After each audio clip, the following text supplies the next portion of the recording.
Welcome to the Peter Stevens Motorcycles VIC MX Recap Show, presented by Moto Cred. Peter Stevens Motorcycles have been supporting grassroots racing for 50 years and continue to do so into 2024 with the Peter Stevens Victorian Motocross Championship. Peter Stevens have over 6 locations with Ringwood and Dandenong in the southeast of Melbourne, Geelong and Adelaide, along with the new stores. PS are now in Perth and coming soon to Western Sydney.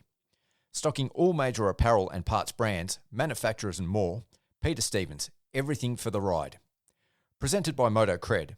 Moto Cred have over 600 products to suit your bike, from tools, stands, foot pegs, levers, and everything else to bling out your dirt bike. To view the range, visit www.motocred.com.au. My name's Cooper Danaher, and you're listening to the Peter Stevens VIC MX Recap Show.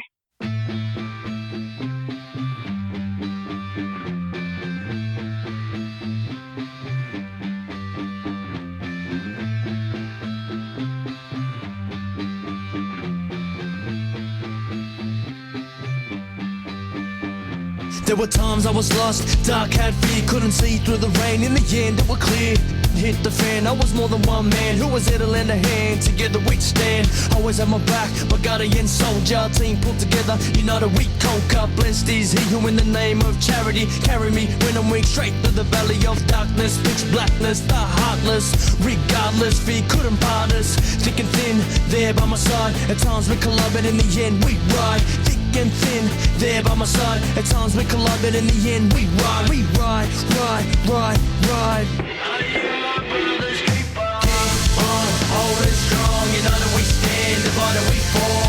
Together we belong. I am my brother's keeper. Keep on holding strong. United we stand, divided we fall. Together we belong. I am my brother's keeper. I am my brother's keeper. I am my brother's keeper. Welcome back, Moto fans. This is the Peter Stevens VIC MX Recap Show, presented by Moto Cred. I'm your host, Pete Wolf. Round 3 of the Victorian Senior Championship is now in the books, having taken place at Goulburn Valley Motocross Club on the weekend. Joining me to recap all of the action is one of the riders who participated and one of our semi-regular co-hosts, Zane Mackintosh. Hello. Thank you for having me. No, thanks for joining me, Zane. Well, we had 160 class entrants, which is a little less than what we've had at the previous rounds. You know, what were your thoughts on the turnout to begin with, and the event in general? Yeah, it was a little smaller than I thought it was going to be, just because we have had pretty good numbers at the first two. So I was a little bit surprised Saturday morning, but yeah, I thought it was going to pick up Sunday, and I think the weather was a big deterrent with the massive rains that come through. Yep. But it was a pretty well-run event. You know, great facilities down there in Shepparton, and they had a pretty good track before the weather, you know, did its thing. Yeah, I was pretty surprised, like third round in, that, yeah, we didn't have the numbers that we've seen at the previous rounds. I also think, I know a few riders are out injured, and I think it's also a bit of a culmination of there being a bunch of other events around it, and we've obviously got Hatter coming up the following weekend as well, so I think a lot of people getting ready for that. Yeah, no, absolutely. There's a few guys I was speaking to that had started building their bikes into Hatter and getting ready for that, so it was a bit hard for them to make it the switch back for the weekend's racing. Yeah, of course. But like you said, the facilities there, they're top-notch. The club's done an amazing job of prepping it all and getting it all ready. It looked really, really good. We had a bit of everything over the weekend, though.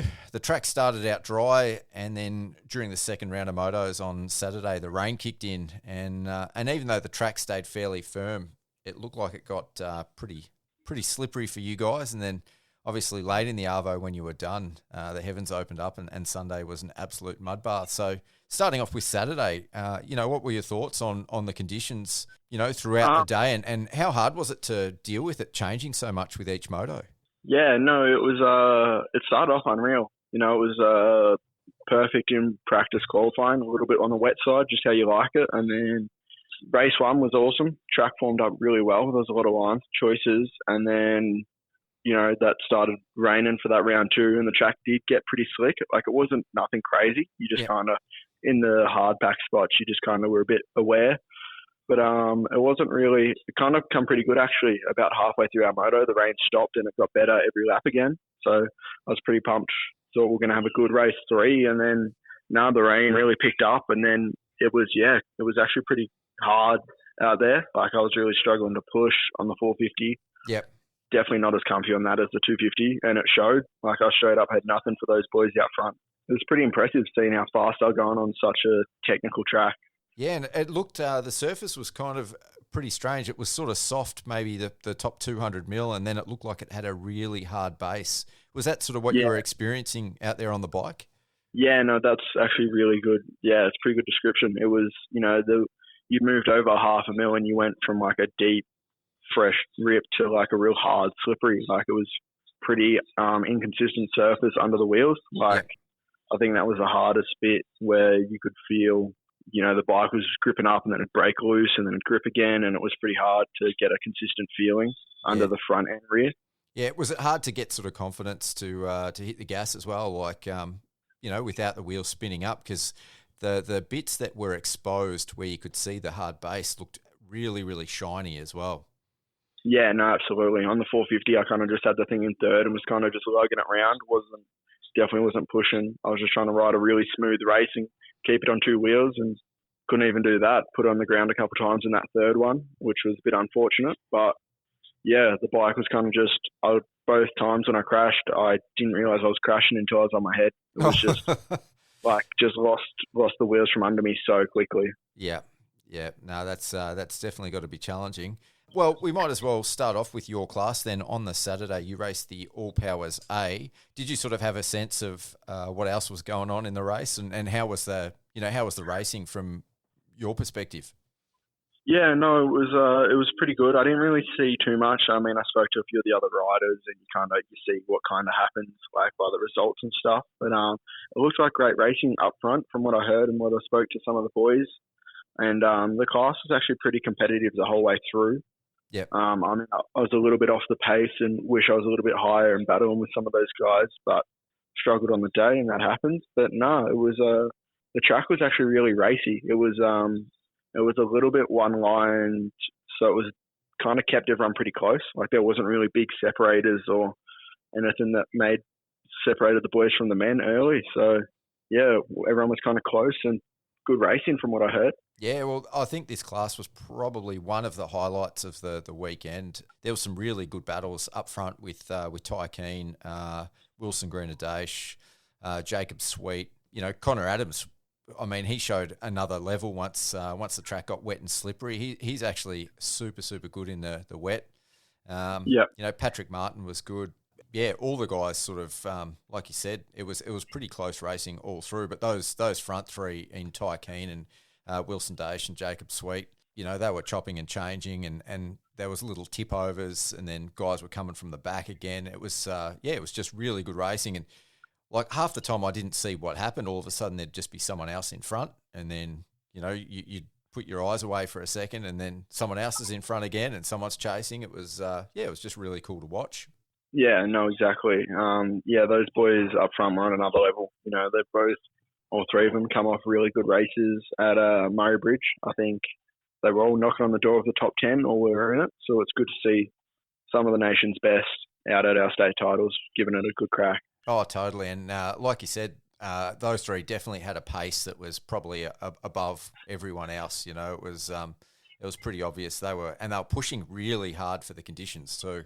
Yeah, no, exactly. That was looked like there was a lot of respect to those boys running that pace. What I mean? Like, it was. I definitely found it hard, and to see them kind of really pushing the envelope was impressive to watch. Yeah, well, we'll move on to the B grade All Powers then. Yep, Oscar Kimber, he's doing really well. He seems to be going from strength to strength, so he took out the overall for the day. He was followed up by Austin Boyd, so those two are always battling.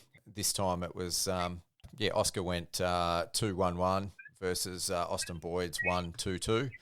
Bryce Clay rounded out the podium. Yeah, the overall podium in the B grade class. But again, more good battles, but this time Oscar just seemed to have the edge. Yeah, no, I actually got to watch most of their race from the start gate. So those boys have been throwing down all year. They've been having great battles, last lap passes. But yeah, those two seem to be, just pushing each other more and more every weekend, every race.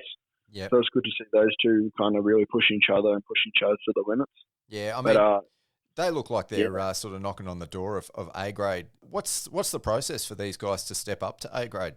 it's just more the fact that a good start in B grade isn't a good start in A. Like just the intensity out the gate. Yep. Kind of like with everyone in A is pretty much a national guy, or at least a national level. Like it's just, instead of it just being them two out front, it's those two in with 5 other guys that are bigger, a bit faster, a bit stronger, that just will happily bump you out the way. Yeah. You know what I mean? No, you can't afford a bad start and come through the pack. There's, you need a good start and good laps to even have a chance. So how do you sort of prepare yourself for that step and that change in intensity and being able to get the good start? Do you just sort of have to, when you step up, just sort of wait your time and pay the price until you get there? Or, how do you sort of prepare for that? That's the best way I've done it. I've kind of just tried to build every weekend, just you kind of work and, every start you run with them for a little bit longer and you kind of improve as much as you can. But I don't think there's a real book, I'd say. Nothing really the consistent that everyone kind of does. I think everyone finds their own little way to get there. I think you definitely just got to just be comfy in your bike, in yourself, and, really have fitness, because you don't want to be, fading late because all those boys are so fit. So you want to just give yourself the best chance off the bike. So when you are on it and you do get a good start, or you do finally out front, you don't waste the opportunity. I think that's probably the biggest one. Yeah, well, I think those guys, next year I can see them stepping up if they keep progressing the way that they are. Yeah, no, absolutely. So in the C grade All Powers, we had Axel Martin taking it out, followed up by Jack Silcock, Caden Raymond in third place. So Jack Silcock leads that championship at the moment over Axel Martin by 12 points, with Caden only 8 points back. So that's been some pretty close racing amongst those guys for the whole championship so far. Yeah, no, absolutely. The junior lights, we'll start with the A grade boys. Yeah, Memphis, in the absence of Seb Bartlett, Memphis had a fairly easy run this weekend. Looked like he was taking it pretty relaxed. Did you get to see these guys race? Yeah, I watched a couple of them. I know a few of the boys, he definitely had it a little bit easier in the first one, but I think once the track kind of got a little bit more technical, I seen Noah James had a really good run in the second one, I believe. Yeah, he did. Yeah, yep. Yeah, but I think his just starts were killing him. Memphis was starting up front, and by the time Noah got to him or he was pushing through, he would go down. I believe he even had a crash in the last one. Yep. But, I still think young Cooper Danaher, who looked unreal for his age, I still think he's got a few years before he could really compete with Memphis and some of those older boys. Yeah. But, the class was full of talent. It was good to see. Yeah. Good to see those boys coming out and riding the senior tracks and, learning, doing a bit of preparation for nationals and things like that. Yep, and we'll get into it in a second when we get to the B grade side of it. But there was some C grade and B grade riders actually up there in the top 3, pushing these guys a little bit in the A graders, which was really interesting. Yeah, I think it was young rider Fav and Archie Hyde. Yeah, put down some big riders. Yeah, and Zane Hohouse was in second place in that first. I think it was the first moto for a couple of laps as well. Yeah, so it was good to see those boys putting in some good rides. I know Ryder Fav, he qualified for his first national at Maitland. Yep. Not at Maitland, at Murray Bridge. So he was coming off a high. So it was good to see him back it up with another good performance. Good to see those boys getting in the mix, learning as much as they can, and giving it their all week in, week out. Yeah. Unfortunately, something happened to him in the second moto. So he won the first and the third moto in the B grade junior lights. But I don't know what happened in the second moto. Do you know? Did he crash, or was it a mechanical issue, or what happened there? I'm not too sure, actually, unfortunately. I did see he did line up on his 125 instead of his 250. So I don't know if it had something to do with that. Yeah, I'm not too sure on that one, unfortunately. Yeah, so he finished up the day in fourth place. Archie Hyde took it out, so we'll be chatting to Archie a little bit later in the podcast. Yep, Xander Guerca came second overall, and Cooper Dean was the one who rounded out the podium in the B grade. For the C grade, Zane Hohouse, already mentioned, he took it out with 3 straight wins. And like I said, he was behind Memphis in that first moto for probably 3 or 4 laps, and until he had a tip over, he was really pushing hard. And I mean, for a C grader to be pushing someone like Memphis, that's pretty impressive. Yeah, no, absolutely. It was a good ride from him up front there. Yeah. Dallas Haynes second, and Chase Patina rounded out the podium in the C grade junior lights. All right, in the over 30s clubman, the vets, there's some fast riders in this group, both in the clubman and the expert. Cam Bongas takes it out again, 3 straight wins, had a pretty easy run, but Justin Legasic gave it to him a bit when the track got slippery in the last moto, and managed to get the win in that last one. So Justin finished second on the podium, with Justin Farrell, the Better by Dirt rider, rounding it out. Yeah, no, those boys looked like they were putting on a competitive race out there, which is always good to see. Yep. In the experts, Raymond Cole, who I'm not sure if I've seen him before, he ended up with 3 straight wins over Al Lewis and Cody Russ. And Al Lewis and Cody Russ have been pretty dominant in this class. Do you know much about Raymond Cole?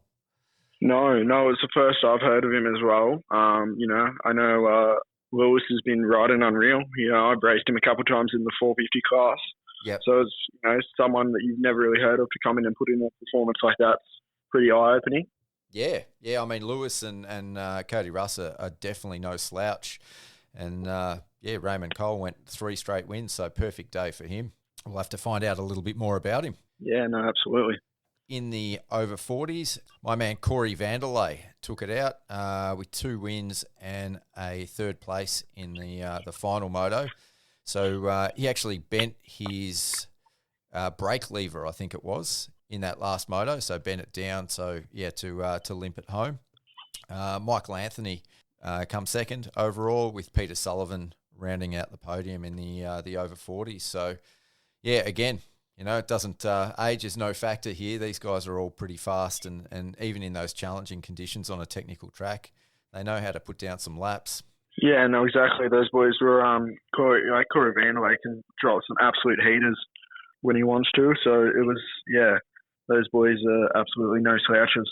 Yeah, I was talking to him on the day, and I think he's struggling a little bit for fitness at the moment, but he's putting in some work to remedy that, because I think at Blue Rock he wants to race the MX1 A grade class as well as the over 40s. So, and he's really, really fast out there, so that's going to be cool to see. Yeah, no, absolutely. He'll be able to put down some very quick laps indeed. Yep. So Blue Rock's obviously our next and what will be our final round for the senior Vics. And the last class to talk about on the Saturday is the ladies class. So we had ladies clubman, Amelia Nash. She made her return and, took it out with 3 straight wins, followed by Carla Burns and Chloe Park rounding out the podium. So, awesome effort for those girls, especially given the conditions. In the expert class, it was Emma Milicevic. She took it out with 3 straight wins over Maddie Healy and Kaylee Cameron again, rounding out the podium in 3rd place. So except for Portland, where they mixed it up a little bit and Maddie got the overall, it's been, they've been 1, 2, 3 at pretty much every round. Yeah, no, those girls are putting in some great rides. And, I think Emma's got a slight advantage at the moment with Maddie's shoulder injury. But, no, those girls are just on another level. It's good to see. Yeah, I was going to ask you what was going on with Maddie, because she just definitely looked like she wasn't up to speed, and I thought maybe she was nursing something, but I hadn't heard anything. So she's carrying a bit of a shoulder injury, is she? Yeah, she dislocated her shoulder in practice at Murray Bridge, and through the day, and hadn't ridden since. And then she just tried to nurse it through, get her points, and try and race Hatter this weekend. So she's just toughing it out. Oh man, they are so tough to be taking on Hatter in anything less than your optimum condition. That's a pretty ballsy effort. Oh, absolutely. It's all respect out to her, because it's a brave effort. All right, we'll move on to Sunday. Obviously, we only had one round of motos on the Sunday because Saturday night we got a ton of rain that was not predicted. And then on Sunday, despite the best efforts of the club to get the track prepped, and I think they did a pretty good job, it just became unraceable as the first moto happened. But what were your thoughts when you hit the track in practice on the Sunday? You obviously raced the MX2 A grade class. Honestly, I thought it was going to be worse because it looked really bad from the side of the track. And don't get me wrong, it was no ride park, it was no walk in the park. It was quite a challenging track, but it looked a lot worse than it was. It was kind of okay in practice. It had enough water in it where you could kind of blow through all the stuff if you just carried a bit of momentum in. But no, by the time race one rolled around, it had kind of dried up enough and got really sticky and bloody, and it actually got worse as the day progressed, sadly. Yeah, I heard a few comments that if they had got more rain and more water, it might have actually been better because it would have just ended up soupy as opposed to getting sort of really, really sticky. And from the sideline, it looked like it wasn't that deep. And again, there was a really hard base. But once I went back and looked over my photos, I've got a couple of photos where it's like fully buried to the to the casing on in some of the mud holes. Was it deep or was it just sort of slop on and sticky mud on a hard base? It was deep, sticky mud with a hard base, which was so challenging. Like it had everything. Like you were kind of sliding around on the hard, slippery base, but then you had clumps of mud that you were trying to use in as ruts as well. So it was just, it had the best of all worlds, really. So I think that's why it was so difficult over the weekend. Yeah, well, before we get on to the riders' interviews a little bit later in the podcast as well, I'm going to get Kenny Watts on just to explain why the day got cancelled early. So, some riders I did hear think it was a safety issue, but it was more about them not being able to enforce the track limits because for you guys it looked like it was really, really hard to stay on the actual track. It was that slippery. What was that like? Yeah, and especially because the good lines were on the edges.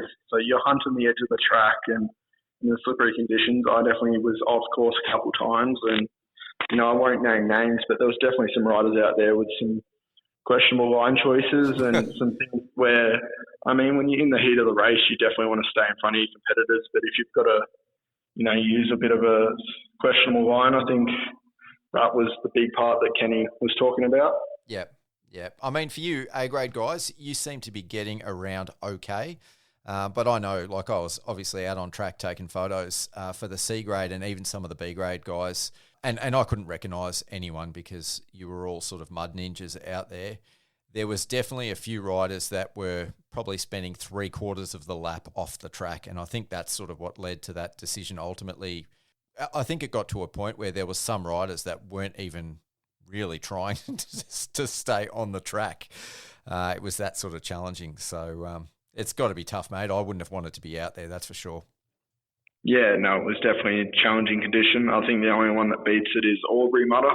Yep. I think that's the only mud I've ridden that's worse. So, yeah, no, absolutely shout out to everyone that was out there and pushing. But, yeah, it was just conditions kind of push people to take the easy option.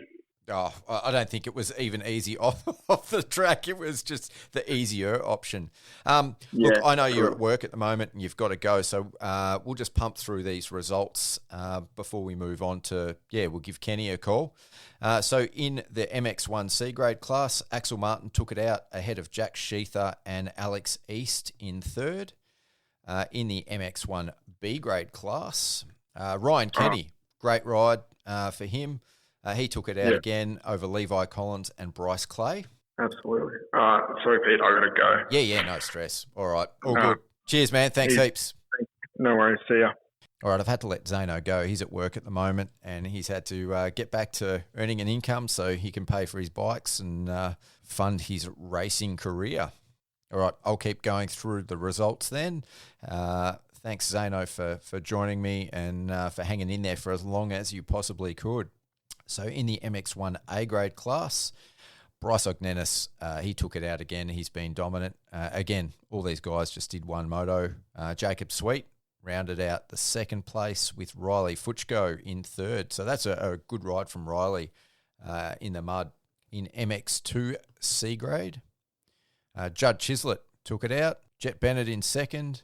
Now I'm going to butcher this name. Adrian Timazek in third place. In MX2 B grade, Hunter Rich over Jacob Bourne and Oscar Kimber. Awesome effort for those boys in the mud. And in MX2 A grade, Mac O'Bree took it out over Ty Keane and Caden Strode in third with our man and short-time co-host tonight, Zane Mackintosh, in fourth place. So honourable mention for him. Taking out the overall in the A-grade MX2 class, Mac O'Bree, that's a really good ride for him because some of those other boys have been absolutely on fire. He got out with a good start and just led from the front, which was the way you want to do it, especially in the mud. Also want to give a shout-out in this class to Connor Adams.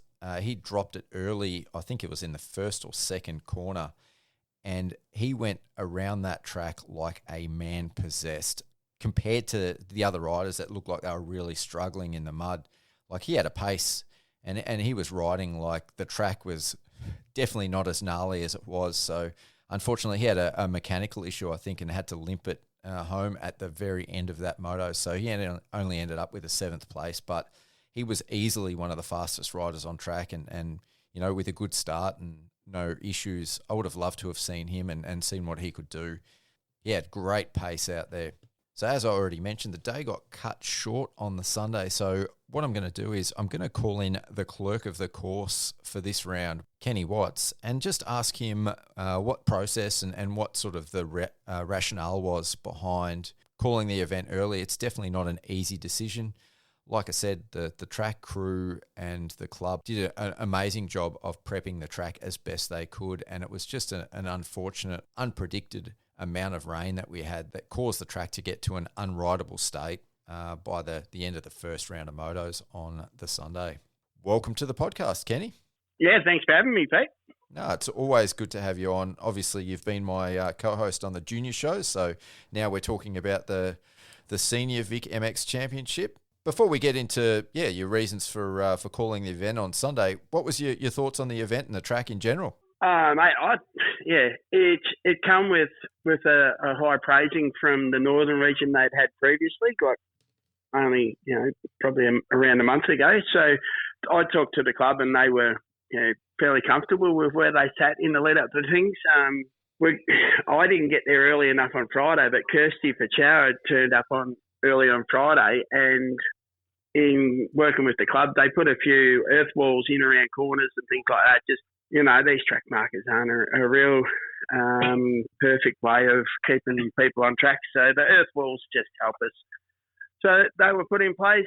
We went from having, previous rounds where there was penalties imposed for course cutting and running off track and taking an advantage, to the Saturday we didn't impose one penalty, and conditions were pretty good. Like there was light drizzly rain most of the day, but the actual rider behaviour and everything else was really good. Worked a treat for us. So yep, the track layout there, I actually heard that on the day. Is it just the track layout that sort of makes it prone to a little bit of creative line taking? Is that what it is? Well, they tidy up their corners and things like that, and the only thing they put in place is just those little track markers that are very easy knocked over, especially if you prep the track and then put the track markers in afterwards, because that area is even softer than the traditional edge of the track. So just the earth walls, I think, on inside the corners where it works. Yeah. We were introduced to them when we ran the World Juniors in 2018. And that was their go-to thing to alleviate course cutting and things like that. You have a look at a lot of events on tally, and they're everywhere now. So yeah. So in your role as clerk of the course on Saturday, they didn't give you too much work. No, riders' behaviour was perfect. We had a great day. The track put on some great racing for everybody to watch. Light drizzly rain didn't really affect anyone on the racetrack. Yeah, And there was even, surprisingly, there was dust coming up in a few sections. So they didn't overwater it on the Friday. Yeah. And it still rutted up. It was a great track on Saturday. It was. That I'll be getting on to Kean a little bit later, but that racing in the All Powers A-grade class between Kean, Wilson Daish and Jacob Sweet was just next level. Yeah, and most classes put on some great racing on the Saturday. Yeah. Every class come up with something good to watch. Junior lights, the kids coming out and racing on the senior track. In the ladies, Emma and Maddie, they were putting on some good racing in the ladies, and even the clubman ladies like Amelia Nash and Carla Burns was good to watch. So it didn't matter where you watched. There was some good racing on Saturday, and we had one person go to the medic centre on Saturday. Yeah, that's a good event. A rider fell off and put a little bit of a graze on her shoulder, yep. And that was tidied up, and she raced the next race. So when you put that into perspective, how the track was and the ruts and everything else that formed, it was a great racetrack on Saturday. Definitely was. The conditions early on Saturday were pretty much perfect, especially for the first moto, and it was only during the second moto that it started off drizzly. So even the second motos were pretty good, and it just didn't stop. So by the third moto, it was pretty slippery. Yeah, we were walking around with our Peter Stevens MVMX umbrellas that were freebies at the start of the year, and there was a few of them that floated around during the day. So it's just Saturday was really good.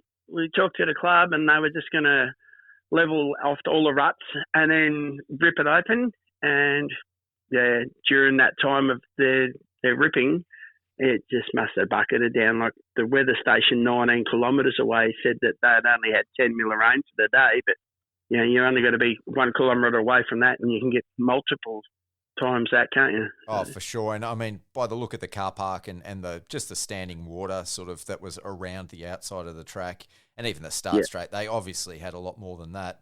And that was beyond their control. While they were prepping the track, because it just we checked it out on Sunday morning and knew that, the hope was that it would be ugly in practice. Yep. And then get better, but it just didn't. I actually thought, in practice, watching the guys get around, they were getting around pretty well. I thought it was going to still come good, but then that's what we were hoping for too, and it didn't. It just got worse, and just got to the point of, it was dangerous for the riders. It was unfair for the riders, and it just put everything at risk on Sunday. We got to the point where riders were going into the second corner, and the bike would dead stop and throw them over the handlebars. Yeah, and they were doing it at pace, and it's just grabbing them and throwing them over the handlebars, and seeing 450s just dead stop and then have to absolutely be wringing the guts out of it to get going. Yep. Yeah. So in an attempt to help alleviate some of the pressure on the bike, because they were coming in smoking hot. That first round, we cut races back. That was our first thing, to try and just get through the day just by cutting races back a little bit. Yep. So you shorten the time frame. So 4 minutes in A grade, 3 in B, and 2 in C. Yep. Just cut them back a little bit, but that didn't even help us in the end. So ultimately, you had to make a difficult decision to cancel the day early, and fortunately, it's been the only time we've had inclement weather at any of the VIC rounds so far this year. But, it's strange as we were sitting there, the weather was nice. It was just the track wasn't. Yeah, the weather on Sunday was beautiful. It was super sunny and a perfect day otherwise. But what actually made you make that decision at the end of the day? You sort of touched on it already, but from an official point of view, combination of we had more riders off track trying to get around it than are actually racing on it. And in fairness to the blokes that were trying to stay on track, and they're getting caught up by blokes that are riding around the outside, and they weren't accelerating. They just got off the track and was riding around, and like some of them went from 1 to 2 flag points, and you think about penalising a rider, and you turn around and it's 3 behind. there were, in the end, unfortunately, there was more riders off the track than on it, and you can't run a race, mate, and if you can't control a fair and even playing field for the blokes doing the right thing at the front. Yes, yeah, of course.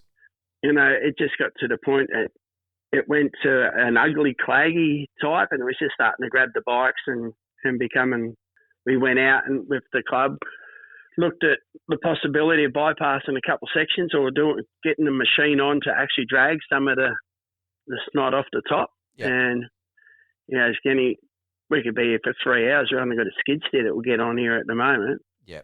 So if you sit around for 3 hours and not even guaranteed it, you're going to bring it up to a raceable condition track again. Yeah, there's a lot to consider from the official perspective. Obviously, you've got the safety side, but you've got the competitive side as well. It is a Victorian Championship. It's got to be fair to all the competitors that if you're on track racing for a race, that everyone's on the track. It's not, there's a lot, we get out of shape and just get off the edge of the track and we're riding around the outside of it. And, you get a call in the headset that, we've got bike 17, Corey Watts is, he's half off the track and half, he's not really putting in an effort to stay on it. And then you turn around and see Pete Wolf on his bike and he's doing exactly the same. And then you got to the point, well, how can you penalise 2 when there's 10 doing it? And it just got, I couldn't supply a fair and even racetrack for it to happen. Yep. Oh, well, it's, talking to some riders directly after the event was cancelled and even in the couple of days since, I don't think there's been any complaints. From my perspective, I think it was the right decision. So, trying to compare it to another track that people went to, you'd probably say the Albury Promex Nationals would be similar, but they kept racing because it's on tally and everything else, and they've got 15 officials around the track, controlling it. Where there was 2 of us. So yeah, and I think because I was at that last year when it was.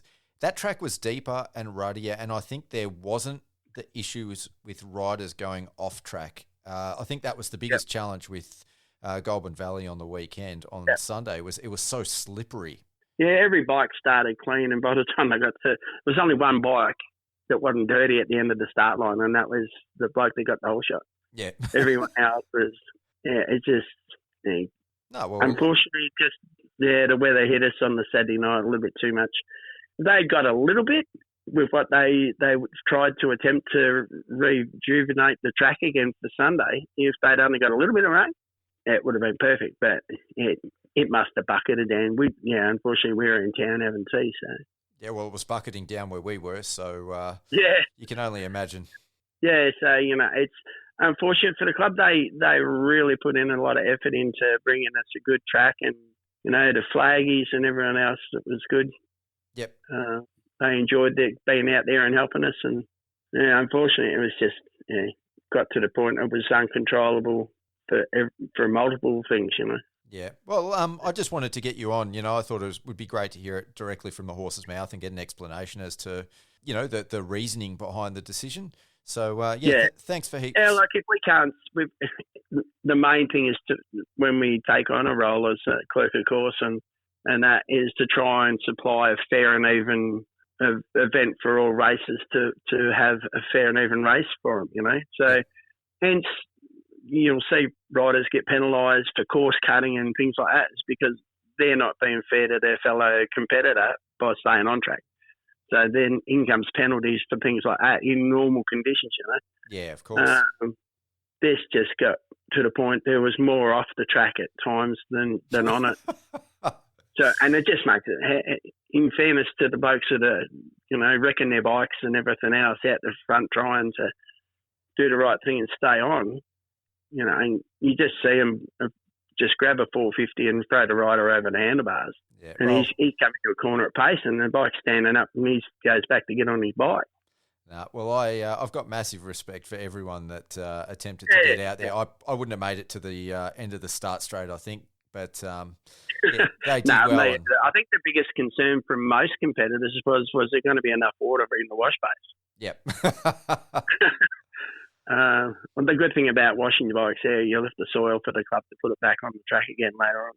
Yeah, mate, I reckon some of those guys are probably still washing their bikes now. No, I think they're considering, like in C grade MX2, the lead rider lapped everybody. Oh, really? Like in the C grade, he shouldn't be that dominating, but it was like a Dean Ferris type performance out there. Yeah. Who was that? Judd Chislett. Oh, yes. His adopted son, from Scriven Sonder. Yep. He rode well. He rode past him and fell off too. And he still lapped everybody in his class. So. And he was clean as. I noticed that. I was like, who is this guy? Yeah, 7'14". Yeah. No, well done. And he's got a future racing, doing mud races. He should go over for MX3P. Yeah. No, well, he hasn't lost a race yet, so. No. Oh, well, thanks heaps for coming on, Kenny. It's been, it's been shorter than usual, but great to have you on. I'd prefer to be talking to you on how good everything ran and how good the racing was on Sunday. Unfortunately, we weren't able to give the competitors that with the conditions that we were dealt with. So, mate, that's winter in Victoria, unfortunately. I think, like you already sort of touched on, the guys that prepped the track did an amazing job. All the competitors tried to put in a good weekend. You guys did an amazing job. It just the weather got in the way. Yeah, no. So we'll let the boys.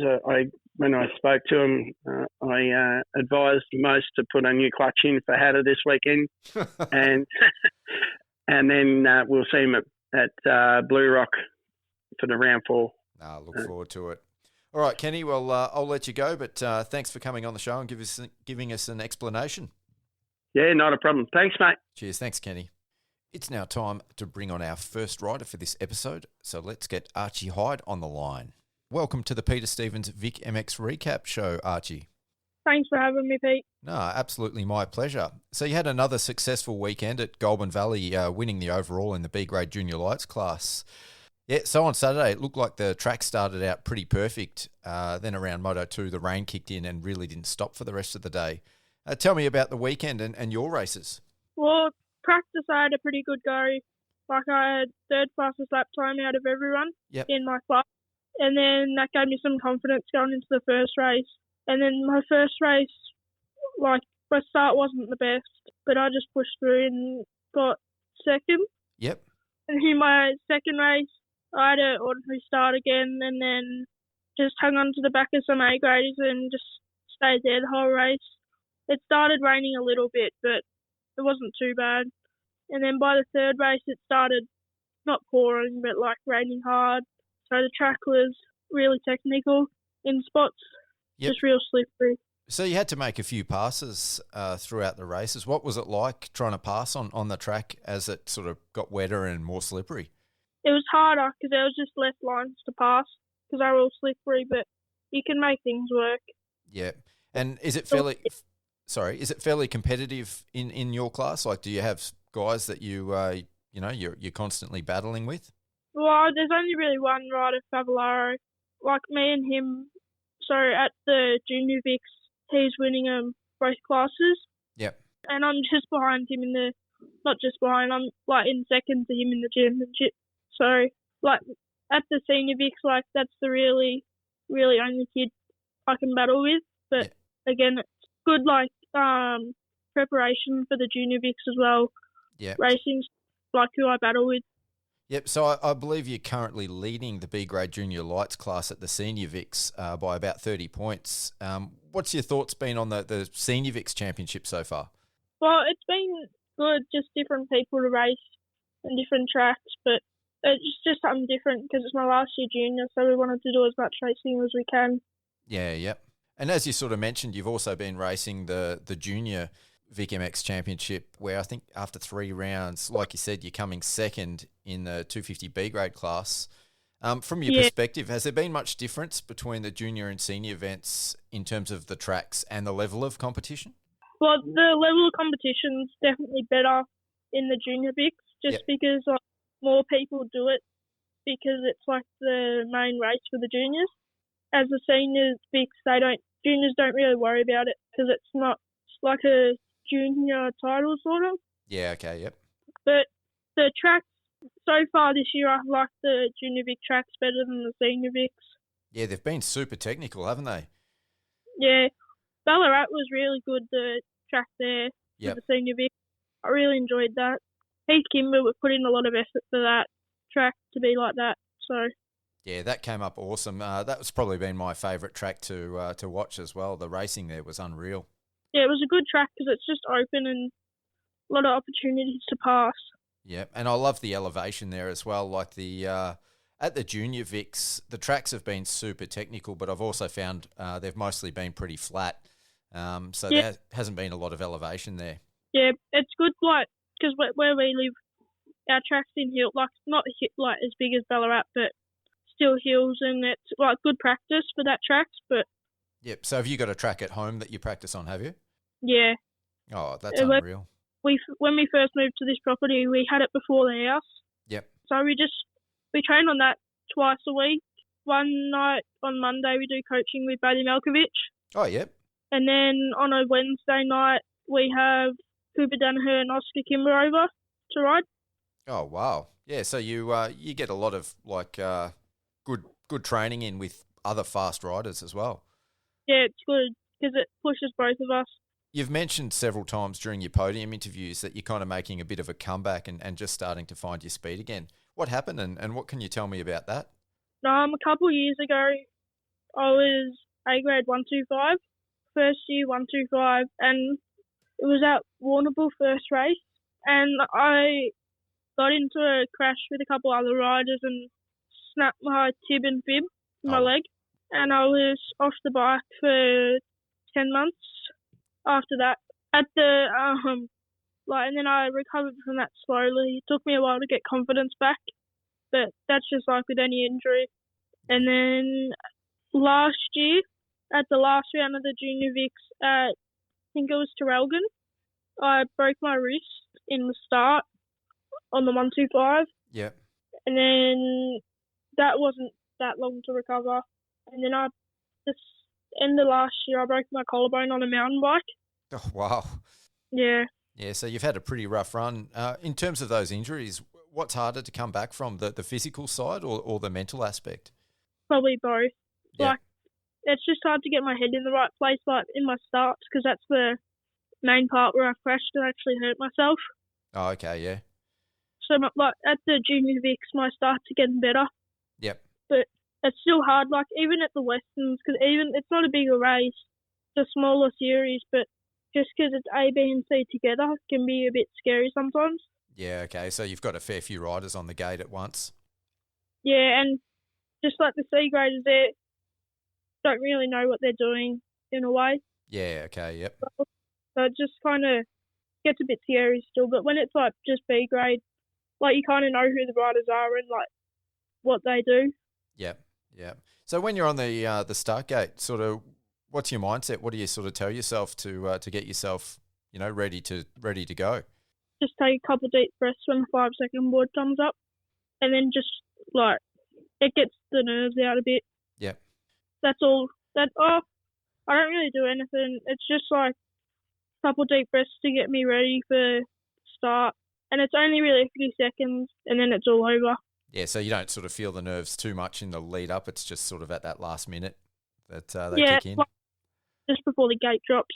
So you come from a bit of a motocross family. I think you've got 2 younger brothers that race as well. What's that like, and how did you guys all get into the sport? I actually don't. Well, my brothers race. My dad never used to ride. He used to ski race, like Southern 80s and that. But I think Dad took me to a supercross in Melbourne, pretty sure. And then I might have been like 2.5 years old. Oh, wow. And then my 3rd birthday, I got a Pee-wee 50. And then, yeah, that's how it started, sort of. Yeah, yep. So you've been riding for a long time? Yeah, about 13 years at the end of this year. Yeah. So when did you start racing? How old were you? Probably 5 or 6. Been doing it for a long time. Yeah. Yeah. So you've also done a few Pro MX rounds this year in the MX3 class. How's that been as an experience? Oh, it was actually really fun. I wasn't that scared going into it, just because we didn't had any expectations going into it or anything. Yeah. And I really enjoyed it. It was fun just like to be there with people like Kimber and just some of our friends and that around us. Yeah, it was just really fun. Like just the people there and that. Yeah. There's a hell of a lot of fast riders in that MX3 class, isn't there? Yeah. Yeah. Like, a lot of people train pretty hard, I suppose. But that's all they do as well. Yeah, a lot of them are taking it pretty seriously. In terms of racing, do you have any plans for the future, like racing Pro MX, going overseas? You're going to try Supercross? What are your sort of plans? Probably won't try Supercross in the next few years. Probably just hold off a bit on that. Yep. And then I'll probably try and do most of the Pro MX next year, but just see how that goes.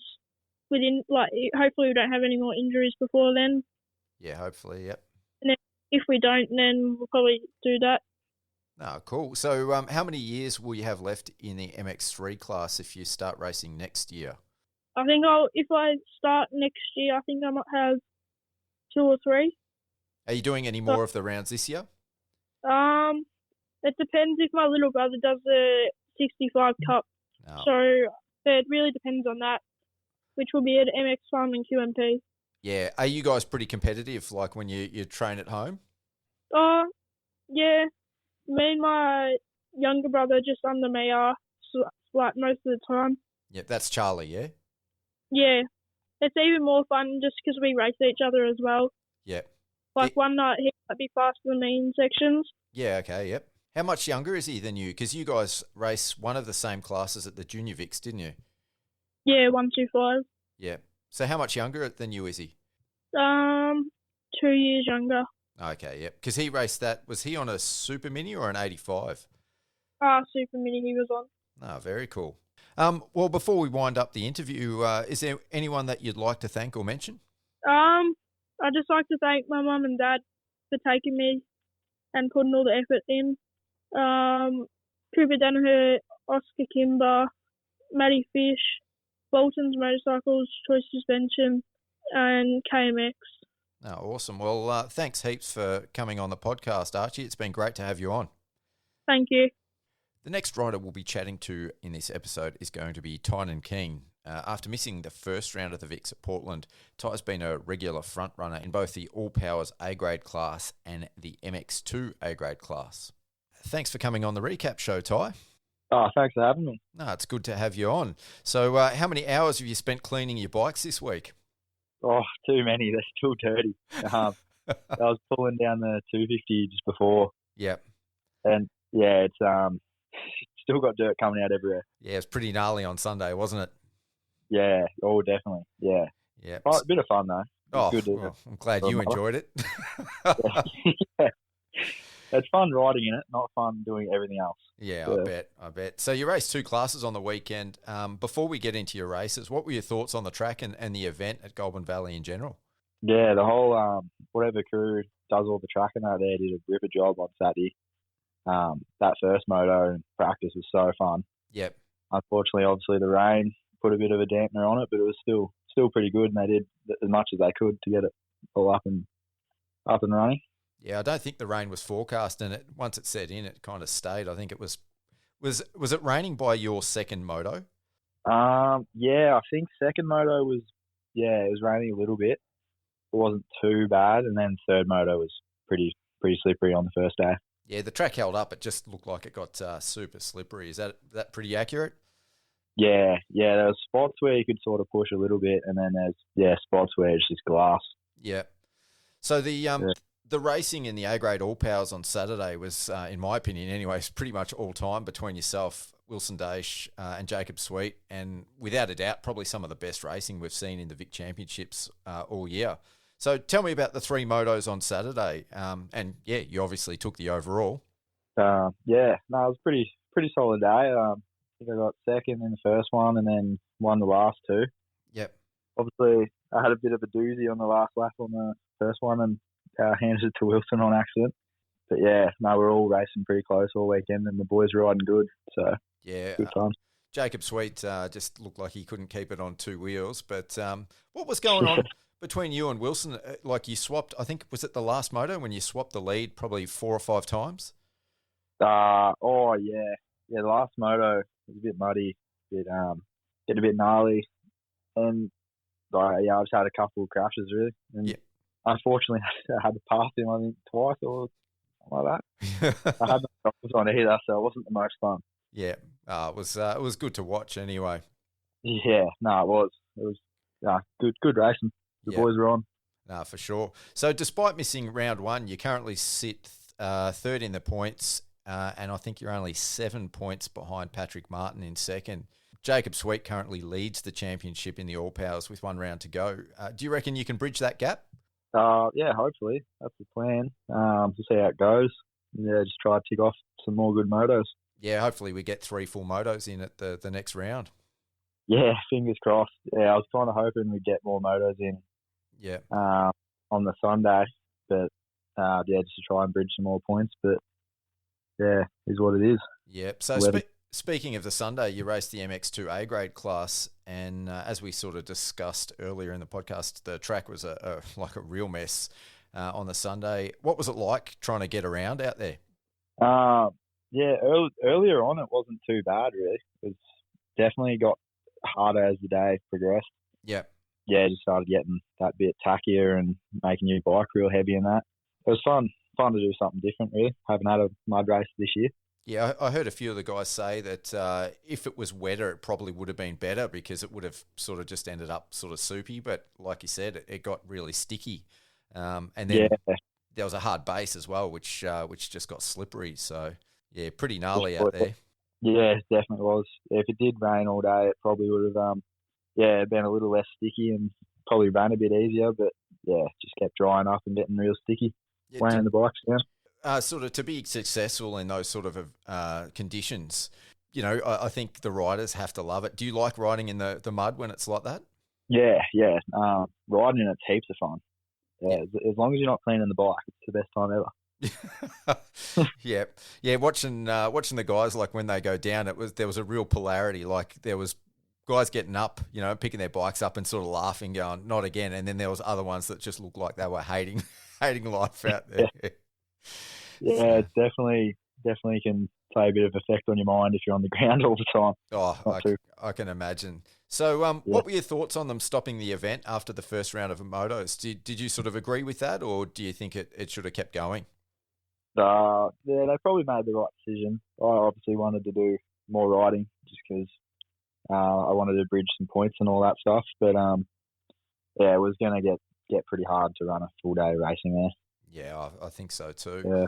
Yeah. As I mentioned earlier, you missed round one of the championship at Paul, and how come you missed it? And what was your goal after that coming into the championship? Well, funnily enough, I played a game of footy, and I hurt my shoulder the weekend before. Oh, yep.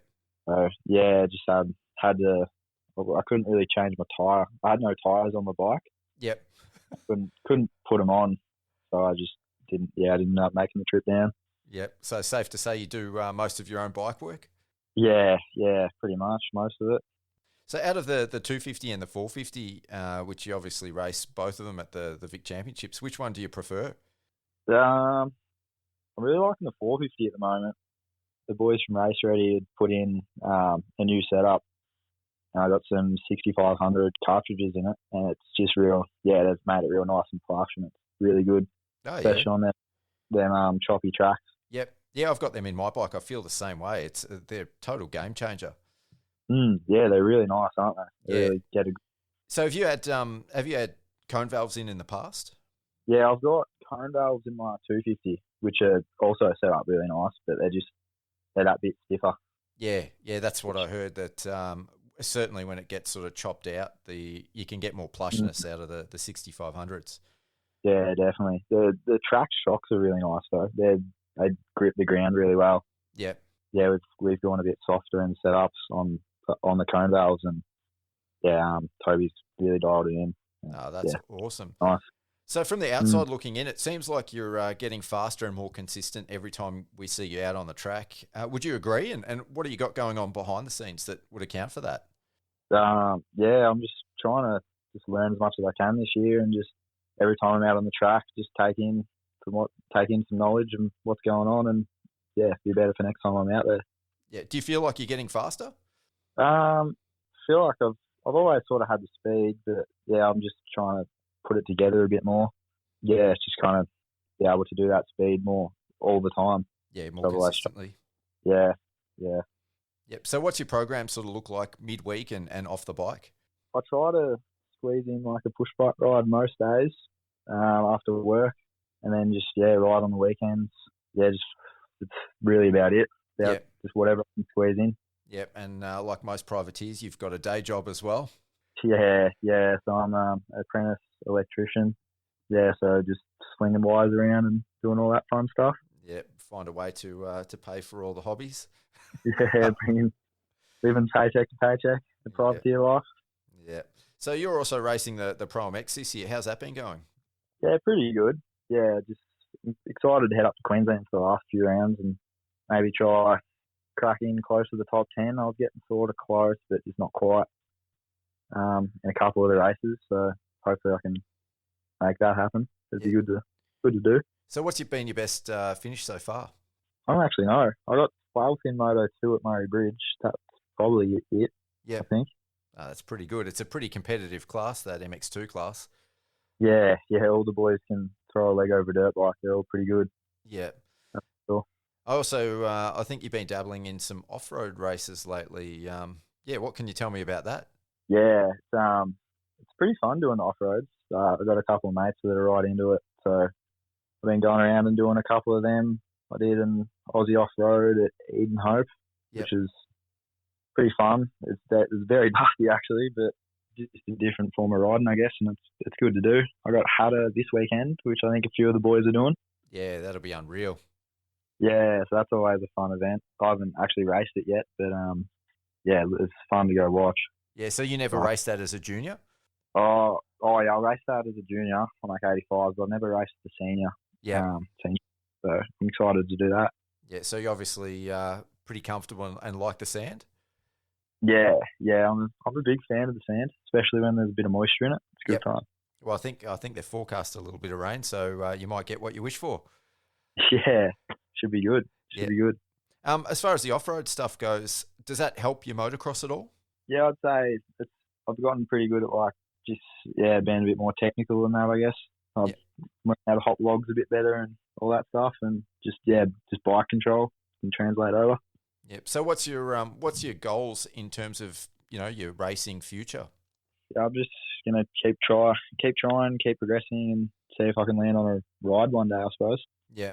Well, I think you're pretty much knocking on that door. Getting close to that top 10. I actually know from talking to some teams that they're noticing. So that's always a positive. Yeah, just keep chipping away, and I'll just keep putting my best foot forward and see what ends up happening.